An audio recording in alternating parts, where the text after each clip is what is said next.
Audiolibros en Latino presenta La tragedia de Bishop's Road, un relato de Baronesa Orczy. Parte 1. Aquella tarde, el viejo del rincón estaba en un estado de ánimo filosófico y mientras sus dedos delgados, parecidos a garras, jugueteaban con el inevitable pedazo de cuerda, dejaba escapar una serie de comentarios sueltos, siempre sentenciosos. De pronto dijo: «Sabemos, por supuesto, que el mundo se ha vuelto loco por el baile, pero dudo que esa moda haya provocado antes una tragedia tan oscura como la muerte de la anciana Sarah Levison. ¿Qué opinas?» «Bueno», respondí con cautela, porque sabía que, dijera lo que dijera, desencadenaría una avalancha de comentarios irónicos sobre mi pobre cabeza. Nunca he sabido qué pensar. Y los relatos del asesinato, tal como aparecieron en la prensa amarilla, solo hicieron que todo resultara aún más confuso. «Una respuesta sabia y muy bien pensada», replicó la criatura fastidiosa con una risita seca. «Y bastante diplomática además.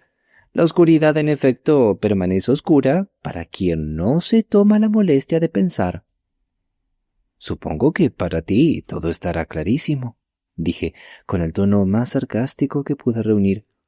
«Tan claro como la luz del día», respondió imperturbable. «¿Sabes cómo murió la señora Levison?» «Por supuesto que sí. Te lo contaré si quieres». «Con gusto, pero no estoy dispuesta a dejarme convencer», añadí con cautela. «No», admitió, «pero ya lo estarás. Antes de llegar a esa conclusión tan feliz, tendré que exponerte los hechos, porque muchos de ellos, sin duda, te han pasado por alto. ¿Puedo continuar?» «Por favor». «Bien, entonces, ¿recuerdas a todos los personajes de este drama?», empezó. «Creo que sí». Estaban el joven Aaron Levison y su esposa Rebecca. Ella, joven, bonita, amante del placer y sobre todo del baile. Él, unos años mayor, pero aún en la plenitud de la vida, más atleta que comerciante, aunque atado al local donde ejercía el oficio de prestamista por encargo de su madre. Esta última, una anciana judía, astuta y autoritaria, era la verdadera dueña del negocio. Su hijo ni siquiera era su socio, apenas un empleado bien pagado. Y ese detalle, debemos suponer, le generaba un profundo resentimiento a su elegante nuera. Sabemos al menos que entre ambas mujeres no corría precisamente el cariño. Sin embargo, el matrimonio joven, la vieja señora Levison y otro hijo soltero convivían bajo el mismo techo, una sólida casa sobre el local en Bishop's Road. Tenían 3 sirvientes y se decía que vivían bien. La anciana asumía la mayor parte de los gastos del hogar. El hijo menor, Reuben, parecía ser una especie de oveja negra. En algún momento trabajó como empleado bancario, pero fue despedido por holgazán y bebedor. Tras la guerra, supuestamente padecía problemas de salud derivados del tiempo pasado en las trincheras, y desde que fue desmovilizado no había vuelto a trabajar un solo día. A pesar, o tal vez por causa de todo esto, era claramente el favorito de su madre. Donde la vieja tacaneaba con su hijo mayor, trabajador y constante, era generosa, incluso derrochadora, con el vago de Reuben. Además, la joven señora Levison y él eran uña y carne. El dinero que Reuben sacaba de su madre lo gastaba en diversiones, y su cuñada siempre estaba dispuesta a acompañarlo. Iban al cine o sobre todo a bailar. ¡Ah, el baile! Rebecca Levison, al parecer, era una excelente bailarina, y noche tras noche ella y Reuben acudían a salones u hoteles donde hubiera música, volviendo a casa muchas veces con la primera luz del día. Aaron Levison, por su parte, era bastante indulgente con su joven esposa. Pensaba que mientras Reuben estuviera con ella no corría ningún peligro. Pero la vieja señora Levison, con la desconfianza característica de su estirpe hacia todo lo frívolo e improductivo, pensaba lo contrario. Estaba convencida de que su adorado Reuben se desviaba del camino de la virtud por culpa de la mujer de su hermano, y al parecer no perdía oportunidad de compartir estas ideas y sus temores con el indulgente marido. Uno de los puntos más conflictivos entre la vieja y la joven señora Levinson era el asunto de las joyas. La anciana se encargaba personalmente de custodiar todos los objetos de valor empeñados en el negocio. Cada noche, cuando terminaba la jornada, Aaron subía al piso los anillos y broches del día y su madre los guardaba en una caja fuerte instalada junto a su cama. Siempre llevaba la llave consigo. En su mayoría se trataba de baratijas, pero de vez en cuando alguna dama o caballero arruinado entregaba piezas de verdadero valor para conseguir un préstamo, y en el momento de la tragedia había guardadas en esa caja unas finas joyas de diamantes. Más de una vez, la joven señora Levinson había sugerido que podría lucir algunas de esas alhajas cuando asistiera a fiestas o bailes. No le veía el menor inconveniente. Tampoco Reuben. ¿Por qué no iba Rebeca a usar alguna joya de vez en cuando si se comprometían de devolverla en perfecto estado? Pero para la anciana esa idea era inaceptable y en su negativa rotunda contaba con el respaldo absoluto de su hijo mayor. Semejante desviación de la integridad comercial tradicional era simplemente impensable en la casa Levinson. Aquella noche de sábado, la joven Rebeca iba con su cuñado a un gran baile benéfico en el Kensington Town Hall. Su gran deseo era lucir un juego de estrellas de diamantes que recientemente había sido empeñado y que en ese momento dormía bajo llave en la caja fuerte de la anciana. Como era de esperar, la vieja señora Levinson se negó de redondo y parecía que la discusión fue tan acalorada que casi llegan a los golpes. La pelea fue aún más feroz porque Reuben apoyó con vehemencia a su cuñada contra su propia madre. Parte 2. Esa era entonces la situación en la casa de los Levinson el día de la misteriosa tragedia, continuó el viejo de la esquina. Una tregua armada entre las dos damas, la bella Rebeca, dolida y desafiante, ansiosa por cumplir un capricho que se le negaba, y la señora Levinson, más amarga que de costumbre, resentida por la actitud de Reuben, quien se había declarado abiertamente del lado de su esposa. Incitado por Rebeca, él estaba furioso con su madre y juraba que estaba harto de la familia, que pensaba irse para vivir su propia vida y así. Palabrerío, por supuesto, porque dependía completamente de su madre, pero bastaba para mostrar su mal genio y el dominio que la esposa de su hermano ejercía sobre él. Aaron, en cambio, no tomaba partido en la disputa, aunque las sirvientas notaron que ese día estaba insinualmente taciturno y que su esposa lo trataba con frialdad y desdén. Sin embargo, nada relevante ocurrió durante el día hasta la hora de la cena, que como siempre se servía a las 7 de la tarde en el salón detrás de la tienda. Al parecer, apenas se sentaron a la mesa, estalló otra violenta discusión entre las dos mujeres. Rebeca, encendida, contaba con el respaldo de Reuben, mientras Aaron se mantenía al margen. En medio de la disputa, tras algunas palabras especialmente ofensivas pronunciadas por Reuben, la señora Levinson se levantó bruscamente de la mesa y subió a su habitación, justo encima del salón y contigua a la sala de estar. No volvió a bajar en toda la noche. A las 9:30, las 3 sirvientas subieron a acostarse, como era costumbre en la casa. La señora Levinson, que ejercía un control férreo sobre el hogar, esperaba que las chicas estuvieran en pie a las 6 de la mañana, pero les permitía irse a dormir en cuanto terminaban su trabajo. Las 9:30 era su horario habitual. 2 de ellas dormían en la parte superior de la casa. Ida Griggs, la doncella, quien también hacía de asistente personal de la señora Levinson, ocupaba una pequeña habitación en el entresuelo, justo encima del dormitorio de la anciana. En el piso superior había un dormitorio grande al fondo, y al frente un baño y un vestidor, todo ocupado por el matrimonio Aaron. Más arriba estaban los cuartos de las otras 2 criadas, el de Reuben y una habitación de huéspedes donde de vez en cuando dormía el señor Aaron cuando su esposa salía hasta tarde y él no quería que su descanso se viera interrumpido, o si él mismo regresaba tarde de alguna de esas excursiones campestres en bicicleta que tanto le gustaban y que se permitía de vez en cuando. Aquella fatídica noche de sábado, Aaron se quedó trabajando hasta tarde en la tienda, pero finalmente subió a acostarse poco después de las 10, luego de asegurarse de que todas las puertas estuvieran cerradas con llave a cerrojo, excepto la principal, que debía quedar con el pestillo puesto, ya que su esposa tenía la llave. Así, La casa quedó cerrada y todos en sus camas antes de las 10:30. Mientras tanto, la encantadora Rebeca y Reuben se habían vestido y marchado al baile. A la mañana siguiente, poco antes de las 6, Ida Griggs se levantó y se preparó para bajar, pero al intentar abrir la puerta de su habitación, descubrió que estaba cerrada con llave desde afuera. Al principio pensó que las otras chicas le estaban jugando una broma tonta, y al escuchar el ruido de sus pasos en la escalera, golpeó la puerta con los puños. A las demás les llevó un momento entender lo que ocurría, pero finalmente comprobaron que, efectivamente, la puerta había sido cerrada desde fuera. La dejaron salir y comenzaron a discutir qué hacer, aunque en ese momento ninguna consideró que aquel encierro tuviera una connotación siniestra. En cualquier caso, bajaron todas a la cocina e Ida preparó la taza de té matutina para la señora Levinson, como cada día a las 6:30. Subió como de costumbre, golpeó la puerta del dormitorio y esperó a que la anciana abriera, ya que siempre dormía con la puerta cerrada con llave.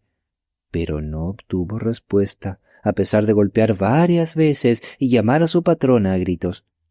Pronto comenzó a gritar con desesperación y sus gritos alertaron al resto de la casa. Las otras dos criadas subieron desde la cocina. El señor Aaron bajó desde el piso superior blandiendo un atizador y poco después la señora Aaron entreabrió la puerta de su dormitorio, ataviada con un vaporoso y delicado camisón, aún adormilada, con su hermosa melena cayendo sobre la espalda. Pero de la señora Levinson ni rastro. Alarmado de verdad, Aaron pegó el oído a la cerradura, pero no oyó nada. Reinaba un silencio absoluto tras la puerta cerrada. Temiendo lo peor, se dispuso a forzar la entrada. Con esfuerzo y ayudado de una palanca, logró abrirla. La escena que lo recibió le heló el alma. Su madre yacía en el suelo de la habitación en un charco de sangre. Todo indicaba que se había cometido un crimen atroz. La infortunada mujer estaba completamente vestida, tal como la noche anterior. La puerta de la caja fuerte estaba abierta, con la llave aún en la cerradura, pero ningún otro mueble parecía alterado. La única ventana de la habitación estaba de par en par, y la única puerta se hallaba cerrada desde el interior. La otra puerta, la que daba al salón delantero, estaba bloqueada de forma permanente por un pesado armario. Bajo la ventana abierta, el enrejado de enredaderas estaba roto y desgarrado, señal evidente de que por allí había escapado el asesino. Tras unos momentos de sobrecogedor silencio, Errol Levinson recobró la compostura y telefoneó de inmediato, primero a la policía y luego al médico. No permitió que nadie tocara nada en la habitación, ni siquiera el cuerpo de su madre. Por esta prudencia fue muy elogiado por el inspector que llegó poco después, acompañado de un agente y del médico forense del distrito. Este último examinó el cuerpo y concluyó que la mujer había sido atacada por la espalda, pues se veían claramente marcas de dedos alrededor del cuello. Al forcejear para liberarse, debió de caer hacia atrás y golpearse la cabeza contra la esquina del lavabo de mármol, lo que le causó la muerte. Mientras tanto, el inspector inspeccionaba la casa. Comprobó que tanto la puerta trasera que daba al patio como la que conducía al área del frente estaban cerradas con llave y cerrojo, tal como las había dejado el señor Aaron la noche anterior. Sin embargo, la puerta principal aún estaba en el vestillo. Aparentemente, la joven señora Levinson no la había cerrado al regresar del baile. En el patio trasero, las enredaderas bajo la ventana del dormitorio de la señora Levinson estaban claramente destrozadas, y no cabía duda de que el asesino había escapado por allí.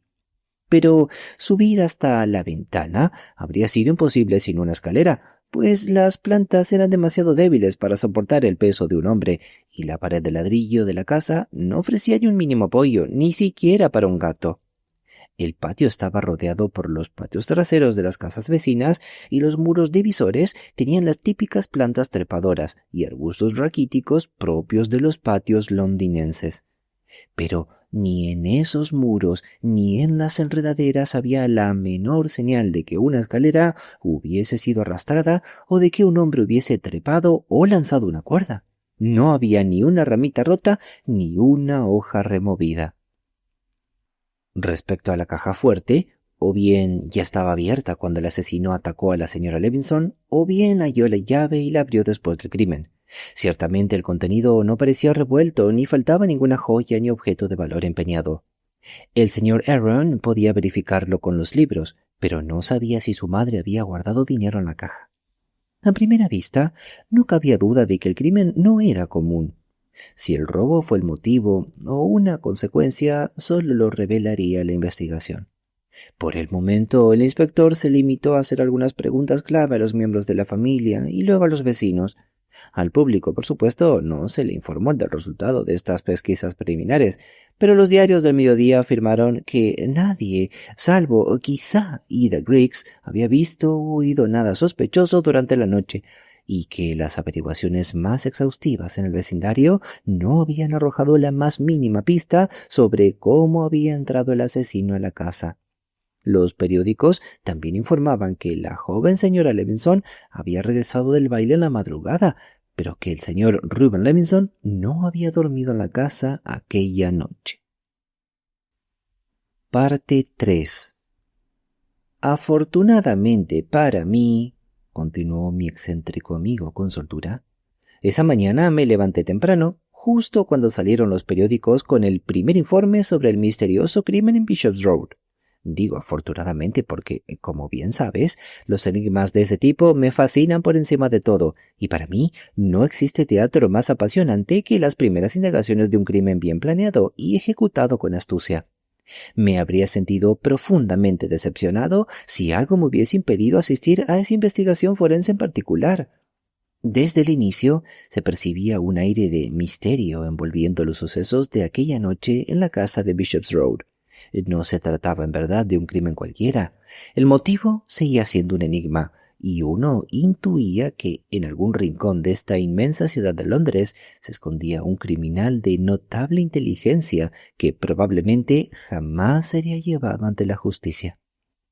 Incluso el testimonio de la policía resultó menos insípido de lo habitual, ya que demostró sin lugar a dudas que no estábamos ante un simple caso de robo o allanamiento. Es cierto que la ventana abierta y la enredadera desgarrada sugerían una huida por ese camino, pero cómo logró entrar en la habitación de la señora Levinson seguía siendo un verdadero misterio. No había rastro alguno de que un hombre hubiese trepado por las paredes del patio trasero, y quedó demostrado que tanto la puerta trasera como la del sótano estaban cerradas, atrancadas y aseguradas desde dentro. Un ladrón bien podría haber entrado por la puerta principal, que estaba sin llave, usando una ganzúa, pero aún así resultaba incomprensible cómo llegó hasta la habitación de la señora Levinson. Desde un principio, el público tuvo la sensación de que tras ese crimen, aparentemente sin sentido, se escondía un drama doméstico, pues resultaba extraño que se dejara sin tocar una gran cantidad de joyas fácilmente transportables que permanecían en la caja fuerte. Pero fue cuando Ida Griggs, la doncella, se puso de pie al escuchar su nombre que uno sintió que se alzaba el telón sobre el primer acto de una tragedia terrible. Griggs era una mujer pálida, de mediana edad, con un rostro cetrino, ojos redondos y azules, labios delgados, y apenas comenzó a hablar, uno percibía que tras esa actitud tranquila y solterona latía un rencor amargo, incluso cierta pasión. Por alguna razón que probablemente se revelaría más adelante, parecía haber desarrollado un odio profundo hacia la señora Aaron. En cambio, estaba claro que sentía una lealtad obstinada hacia su antigua patrona. En su testimonio se detuvo largamente en las discusiones entre ambas mujeres, en especial en la escena violenta que tuvo lugar durante la cena del sábado, la cual terminó con la anciana señora Levinson abandonando la mesa visiblemente alterada. La señora Levinson estaba tan afectada, continuó la joven respondiendo a una pregunta del forense, que pensé que iba a enfermarse. Me dijo que mujeres como la señora Aaron eran peores porque eran capaces de cualquier cosa con tal de conseguir un vestido nuevo o una joya. También me dijo que... Pero en ese momento el forense la interrumpió. Las palabras de la fallecida naturalmente no podían ser admitidas como prueba. Aún así, la impresión quedó grabada con fuerza en el ánimo del público. Entre esas dos mujeres había habido una pelea violenta. Por supuesto, todos sabíamos que la joven señora Levinson había sido vista en el baile luciendo aquellas 5 estrellas de diamantes. No necesitábamos el testimonio jurado de varios testigos para confirmar ese detalle. Sabíamos que Rebecca Levinson había llevado las estrellas esa noche y que el inspector Blackshire las encontró la mañana siguiente sobre su tocador, tras el asesinato. Tampoco ella negó haberlas usado. En la audiencia repitió la misma declaración que ya había hecho ante la policía. Mi cuñado Reuben, dijo, era el preferido de su madre. Cuando ya estábamos vestidos, él fue a la habitación de la señora Levinson para darle las buenas noches. La convenció para que me prestara las estrellas de diamantes esa noche. En realidad, siempre conseguía que ella hiciera lo que él quería, y se despidieron en buenos términos. ¿A qué hora fueron al baile, señora Levinson?, preguntó el forense. Mi cuñado salió a buscar un taxi a eso de las 9:30, y nos subimos en cuanto llegó. ¿Y el señor Reuben Levinson fue a despedirse de su madre justo antes de eso? Sí, unos 10 minutos antes. ¿Y en ese momento le entregó las estrellas y usted se las puso antes de que saliera a buscar el taxi? Durante una fracción de segundo, Rebecca Levinson vaciló. Creo que fui el único que notó ese pequeño detalle. Luego respondió con firmeza. Sí, el señor Reuben Levinson me dijo que había convencido a su madre, me entregó las estrellas y yo me las puse. Y eso fue a las 9:30. Rebecca volvió a vacilar, esta vez de forma más evidente. Su rostro estaba muy pálido y se pasó la lengua por los labios un par de veces antes de responder. Aproximadamente a las 9:30, dijo con voz serena. ¿Y a qué hora regresó usted, señora Levinson?, preguntó el forense con suavidad. Debía de ser cerca de la 1. El baile era tipo Cenicienta, pero caminamos un tramo de regreso. ¿Con lluvia y todo? Ya había parado de llover cuando salimos del salón. ¿El señor Reuben Levinson no le acompañó hasta su casa? Caminó conmigo por el parque, luego me subió un taxi y regresé sola. Llevaba mi propia llave. Pero olvidó echar el cerrojo cuando volvió. ¿Cómo explica eso? Supongo que se me pasó, respondió Rebecca con un aire desafiante. A menudo se me olvida echar el cerrojo. ¿Y no vio ni oyó nada extraño al entrar? No, estaba bastante dormida y subí directo a mi cuarto. Estaba en la cama 10 minutos después de llegar. Hablaba con firmeza, con una voz clara, aunque un tanto áspera, pero era evidente que estaba nerviosa, incluso asustada. Tenía un pañuelo en la mano que estrujaba hasta dejarlo hecho una bola húmeda y no paraba de cambiar el peso de un pie al otro, moviendo también su sombrero de posición. No creo que hubiera un solo miembro del jurado que no pensara que mentía, y ella lo sabía. Sus grandes ojos oscuros se posaban de vez en cuando en sus rostros, lanzando miradas ora de desafío, ora de inquietud. Con el tiempo parecía exhausta, y cuando el forense la presionó sobre algunos detalles menores, se quebró y comenzó a llorar. Entonces se le permitió retirarse, y llamaron al señor Reuben Levinson. Debo decir que sentí de inmediato una antipatía instintiva por él cuando se presentó ante el jurado con un aire despreocupado y seguro de sí. Tenía unos ojos agudos pero huidizos y unas facciones afiladas que recordaban a un roedor. Para mí quedó claro que no daba un testimonio espontáneo, sino que recitaba algo aprendido. Dijo que había estado presente durante la cena en la que ocurrió la discusión entre su madre y su cuñada, que su madre, aunque enojada en ese momento, luego subió a su habitación y él fue a despedirse. Ella lloró un poco, dijo cosas duras, pero terminó cediendo, como siempre. Abrió la caja fuerte, sacó las estrellas de diamantes y se las dio, haciéndole prometer que las devolvería la mañana siguiente. Le dije, continuó Reuben hablando con soltura, que no volvería hasta el lunes por la mañana. Acompañaría a Rebecca hasta un taxi después del baile, pero tenía planeado pasar un par de noches y el domingo con un amigo que tiene un piso en Haverstock Hill. Pensé que mi madre volvería a guardar las joyas, pero ella siempre cumplía su palabra. Cuando decía algo lo mantenía. Así que, como dije, me dio las estrellas y la señora Aaron las usó esa noche. ¿Y le entregó usted las estrellas a la señora Aaron a las 9:30? El forense formuló la pregunta con el mismo tono insistente con el que se le había hecho a la joven señora Levinson. Vi que los ojos huidizos de Rubén se desviaban hacia ella y noté que ella le respondió con una leve caída de párpados. Entonces él respondió con la misma soltura que ella. «Sí, señor, debió de ser a eso de las 9:30». Y te aseguro que cualquier persona con algo de sentido en esa sala sintió lo mismo que yo, que Reuben mentía, al igual que Rebeca lo había hecho antes. Parte 4.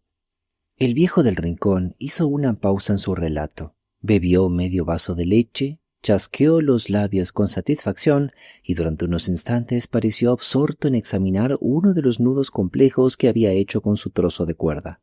Luego, al cabo de un rato, continuó. El único miembro de la familia Levinson por el que todos sentían lástima era el hijo mayor, Aaron, dijo. Como muchos hombres de su raza, adoraba a su madre, no por el afecto que yo pudiera haberle mostrado, sino simplemente porque era su madre.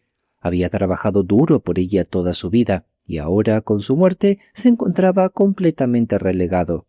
Al parecer, según su testamento, la anciana dejó todos sus ahorros, que según dicen eran considerables, y una parte del negocio a Reuben, mientras que Aaron solo le dejaba la titularidad del comercio, cargado de pensiones, donaciones caritativas y todo lo que se le debía a Reuben. «Pero estoy desviándome», añadió, «porque el tema del testamento no se trató hasta más adelante. No obstante, no cabe duda de que Aaron supo desde el principio que Reuben sería el principal beneficiario de la muerte de su madre. Aún así, nunca habló mal de su hermano, y nada de lo que dijo pudo interpretarse como una insinuación contra él. Parecía simplemente un hombre bonachón, de constitución imponente, con los hombros y el andar de un atleta, pero con un rostro marcado por una melancolía permanente y una voz apagada, casi lúgubre. Al verlo así, tan manso, casi pidiendo disculpas, intentando justificar todo lo que pudiera dejar en mal lugar la conducta de su esposa, uno comprendía enseguida cuál era su lugar en la familia. Una especie de bestia de carga amable que hacía todo el trabajo sin recibir nunca un gracias. No pudo arrojar mucha luz sobre la horrible tragedia. Él también había estado en la mesa cuando ocurrió la discusión, pero justo después de cenar tuvo que volver al negocio. Era sábado por la noche y había mucho movimiento. Contaba con un solo ayudante, que se marchó a las 9 después de cerrar la tienda, pero él se quedó hasta las 10, guardando cosas y llevando los libros. Oyó cuando llamaron al taxi y a su esposa y a su hermano salir hacia el baile. No recordaba la hora exacta, pero calculaba que habría sido cerca de las 9:30. Como no se había empeñado nada de valor especial ese día, no tuvo motivo para hablar con su madre antes de irse a dormir, y en el fondo pensó que, como ella aún podría estar molesta e irritable, lo mejor sería no molestarla otra vez. Se limitó a golpear suavemente su puerta y decirle «Buenas noches, madre», pero al no obtener respuesta, supuso que ya estaría dormida. En respuesta al forense, Aaron Levinson agregó que dormía desde hacía tiempo en el cuarto de huéspedes del último piso, pues su esposa solía volver muy tarde y no le gustaba que le interrumpieran el descanso. Aquella noche subió a acostarse a las 10 y no vio ni oyó nada de la casa hasta las 6 de la mañana, cuando los gritos de la criada lo despertaron de golpe. Aunque su testimonio fue más bien formal y habló con calma, sin asomo de vanidad ni rencor, uno no podía evitar sentir que sus palabras, lejos de disipar el misterio, lo acentuaban. Así que estábamos, por así decirlo, preparados para los giros que seguirían y que llevarían el interés y la atención del caso a su punto más alto. Reconvocada e instada por el forense a recordar cada detalle, por insignificante que fuera, de aquella noche de sábado, Ida Griggs, la criada, dijo que poco después de haberse dormido, se despertó con la sensación de haber oído algo, aunque no podía precisar qué, tal vez un golpe, un ruido sordo o incluso un grito. En ese momento no le dio importancia, porque después todo quedó en absoluto silencio. Sin embargo, poco después oyó claramente que se abría la ventana de la habitación de la señora Levinson. «¿No le pareció extraño eso?», le preguntó el forense. «No, señor», respondió. «No era raro que la señora Levinson abriera su ventana. Recuerdo que llovía bastante, porque oí la lluvia golpear contra los vidrios. Puede que solo quisiera mirar el tiempo. Me dormí enseguida y no pensé más en eso. ¿Y no sabe qué fue exactamente lo que la despertó al principio? No, señor, no lo sé, dijo la muchacha. ¿Y no miró el reloj en ese momento? No, señor, dijo ella, ni siquiera encendí la luz. Pero, dejando eso de lado, Ida Griggs tenía algo más que contar, y lo que dijo resultó más impactante que todo lo anterior. Mientras retiraba los platos de la cena, contó, el señor Reuben y la señora Aaron estaban conversando en la sala. A eso de las 8:30, la señora Aaron tocó el timbre para que le llevara agua caliente. Iba a vestirse para salir. Subí con su agua y también con la de la señora Levinson, como hacía siempre. Iba a ayudar a la señora Levinson a desvestirse, pero ella dijo que no se acostaría aún, que tenía unas cuentas que revisar. Me entretuvo un poco hablando, y mientras aún estaba con ella, oí que tocaban la puerta, y el señor Reuben preguntaba si podía entrar a despedirse. La señora Levinson le gritó, «Buenas noches, hijo», pero no lo dejó entrar y lo oí bajar de nuevo. Unos 15 minutos después, la señora Levinson me despidió y oí cómo cerraba con llave su puerta tras de mí. Bajé hacia la cocina. La señora Aaron estaba allí en la sala, completamente vestida y con el abrigo puesto. El señor Reuben también estaba allí, conversando con ella. La puerta estaba abierta, los vi claramente y oí que la señora Aaron decía con tono sarcástico, «Así que ni siquiera quiso verte, la vieja bruja. Se debe de haber sentido fatal». Y el señor Reuben se rió y dijo, «Bueno, ya se le pasará». Entonces me vieron y dejaron de hablar. Poco después el señor Reuben salió a llamar un taxi y nosotras subimos a acostarnos. «¡Todo eso es una vil mentira!», interrumpió una voz aguda y temblorosa. La señora Aaron, visiblemente alterada, se puso de pie de un salto. «¡Es mentira! ¡Lo digo yo! ¡Esa mujer me odia y quiere destruirme!». El forense intentó en vano imponer silencio. Tras unos minutos de confusión y resistencia apasionada, la hermosa Rebeca fue conducida fuera de la sala por la fuerza. Su marido la siguió, más grande, más dócil y más apocado que nunca. Ida Griggs pudo entonces continuar con su testimonio en paz. Ratificó todo lo que había dicho, juró con firmeza sobre lo ocurrido en la habitación de la señora Levinson. Al preguntarle en tono algo severo por qué no lo había mencionado antes, respondió que no quería provocar líos, pero que la verdad era la verdad, y quien hubiera matado a su pobre señora debía pagar por ello, y punto. Ningún contrainterrogatorio logró contradecirla. Parecía una gata vengativa, sí, pero no una mentirosa. Reuben Levinson se mantuvo tranquilo y despreocupado durante toda la declaración, aun cuando las acusaciones lo salpicaban. Al ser reconvocado, se limitó a negar categóricamente la versión de Ida y a reiterar la suya propia. «La chica miente», dijo con desdén. «No sé por qué lo hace, pero nada más improbable que mi madre se negara a verme.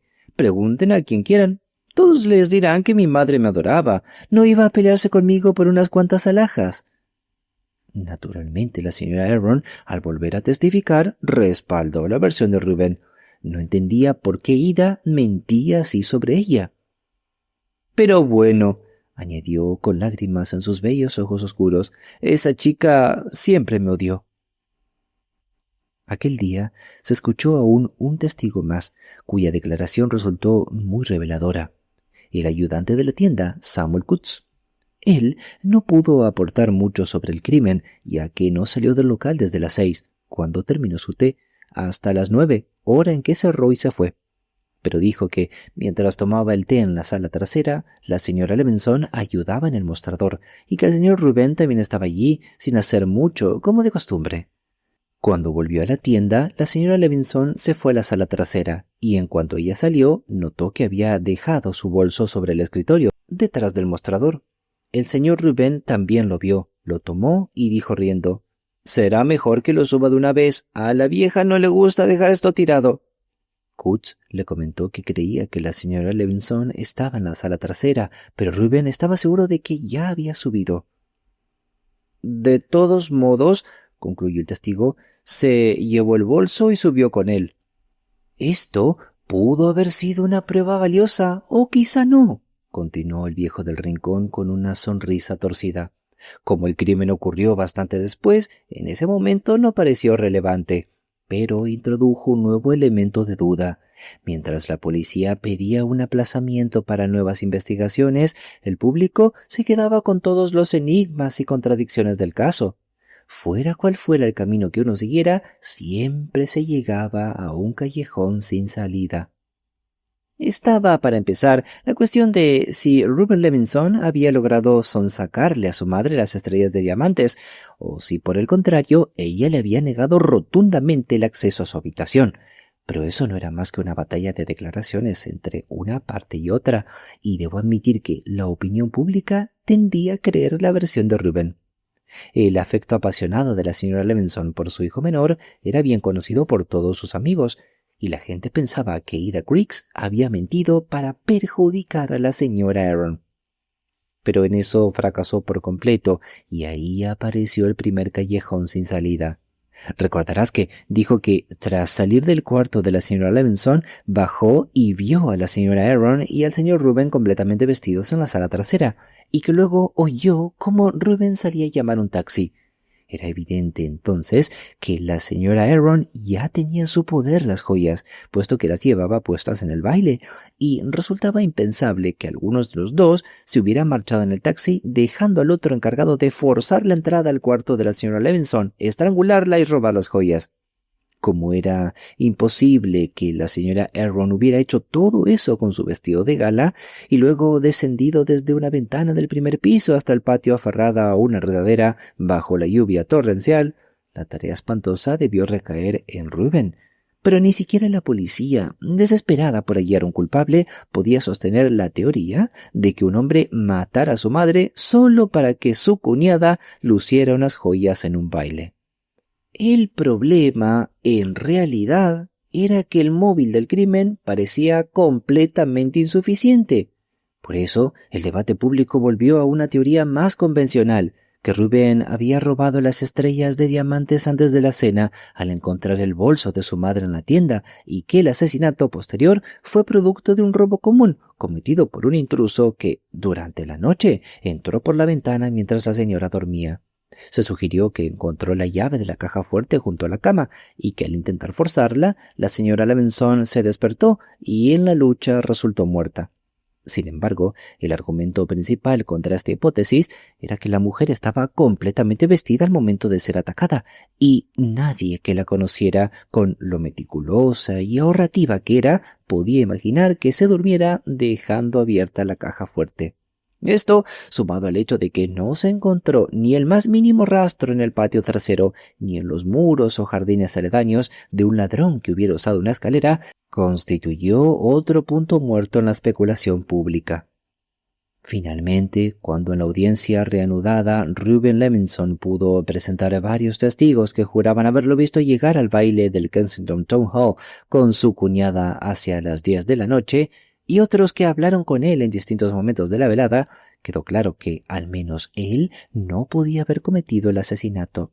Aaron, por su parte, no se había acostado hasta las 10, y si Ruben hubiese planteado regresar para matar a su madre, solo podría haberlo hecho más tarde, cuando ya había sido visto por numerosas personas en el salón de baile.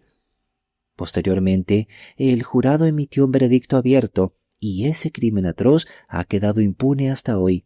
Aunque al principio parecía algo burdo y sencillo, resultó ser una nuez imposible de romper para la policía. Podríamos decir que nunca la rompieron. Están absolutamente convencidos de que Ruben Levinson y la señora Aaron planearon el asesinato de la anciana, pero nadie ha podido demostrar cómo lo hicieron. En cuanto a pruebas de su culpabilidad, no hay ninguna, ni las habrá jamás, porque aunque tal vez sean un par de sinvergüenzas, no son criminales. Ellos no fueron quienes mataron a la señora Levinson. ¿Crees que fue Ida Griggs? Intervine rápidamente, aprovechando la pausa del viejo del rincón. ¡Ah! Respondió él con su risita seca y peculiar. ¿Tú te inclinas por esa teoría entonces? No, no lo creo, repliqué, pero no veo. ¡Es una teoría absurda!, prosiguió él, no solo porque no había absolutamente ningún motivo para que Ida Griggs matara a su señora, no la robó, ni tenía nada que ganar con su muerte, sino porque, como no era ni una gata ni una polilla nocturna, le habría sido imposible trepar desde una ventana del primer piso hasta otra en el entrepiso para meterse en su cuarto de esta manera. No olvidemos que a la mañana siguiente la puerta de su habitación fue hallada cerrada por fuera y la llave seguía puesta en la cerradura. Entonces, insistí, debe haber sido un robo común. Eso ha sido descartado por completo, me replicó con firmeza. Imposible, completamente. Ningún hombre podría haber trepado por la pared sin una escalera, y nadie habría podido introducir una escalera en ese patio trasero sin dejar alguna huella de su paso, por mínima que fuera, en las paredes, entre las plantas, alrededor del patio, había enredaderas y arbustos. Arrastrar una escalera pesada por allí sin romper nada era impensable. —¿Pero alguien mató a la señora Levinson? —dije con cierta exasperación—. ¿No se estranguló sola? —No. Eso seguro —admitió él con una carcajada seca. —¿Y si el asesino escapó por la ventana, no pudo esfumarse en el aire? —No —reconoció de nuevo—, eso no es posible. —¿Entonces qué? Entonces el crimen debió ser cometido por alguien dentro de la casa —dijo, y en ese momento supe que estaba a punto de revelar la solución del misterio de las 5 estrellas de diamantes, porque sus dedos finos, huesudos, se agitaban febrilmente sobre su amado trozo de cuerda. —Pero ni la señora Aaron —objeté—, ni Ruben Levinson. —Ninguno de los dos —interrumpió él con decisión—. Eso lo sabemos todos. Es inconcebible que una mujer pudiera cometer semejante asesinato, o que Ruben matara a su madre solo para satisfacer un capricho de su cuñada. Eso es absurdo, y todas las pruebas de tiempo y circunstancia, de móvil y oportunidad los favorecen. No, debemos buscar un motivo más profundo para ese crimen atroz, una voluntad más fuerte, y por encima de todo una complexión más vigorosa y una oportunidad más sencilla de ejecutar el acto. Personalmente no creo que haya existido un plan para matar. En cambio, sí creo en un hombre que idolatraba a su joven esposa y que había presenciado una discusión terrible entre ella y su madre. Y creo que, poco después, subió a ver a esta última, intentando calmar su enojo contra la mujer que amaba. —¿Quieres decir —dije boquiabierta e incrédula— que fue Aaron Levinson? —Por supuesto que sí —respondió imperturbable—, y si se repasa cada circunstancia del caso, verás que tengo razón. Sabemos que Aaron Levinson amaba y admiraba a su esposa. Sabemos que era un hombre atlético, con vida al aire libre. Ten presente esos dos hechos, y sigue mentalmente los pasos de ese hombre tras la discusión durante la cena. Durante un rato está ocupado en la tienda, probablemente dándole vueltas al enojo de su madre y las posibles consecuencias para la bella Rebeca. Pero finalmente sube decidido a hablar con ella, a rogarle. Temeroso de que Ida Griggs, con la típica curiosidad de las criadas, pudiera espiar desde su cuarto o pegar la oreja a la cerradura, gira la llave por fuera de la habitación de la muchacha. Sabe que la conversación con su madre será desagradable, que se dirán palabras duras contra Rebeca, y no quiere que Ida las escuche. Luego llaman a la puerta de su madre, pide entrar con el pretexto de entregar algo de valor para guardar en la caja fuerte. Ella no tendría motivo para negarse. Entra, habla con ella no se mide en sus palabras. Ya sabe que las estrellas de diamantes han sido sacadas de la caja fuerte, robadas por su adorado Rubén para adornar a la nuera que tanto detesta. ¿No puede imaginarse a esas dos discutiendo por la mujer que uno ama y la otra odia? ¿No ve a la anciana lanzando insultos que hieren el orgullo del hijo y encienden su ira hasta perder el control? ¿No lo ve en un arrebato de furia ciega sujetarla por el cuello para silenciar los agravios? ¿Y no la ve a ella perder el equilibrio, golpearse la cabeza contra la esquina del lavabo de mármol y caer, mientras el hijo la observa, paralizado, horrorizado por lo que ha hecho? Entonces se despierta el instinto de la conservación. Ah, ese hombre era más astuto de lo que parecía.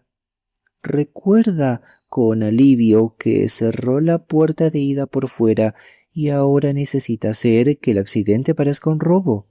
Cierra la puerta de su madre por dentro, apaga la luz, Luego abre la ventana.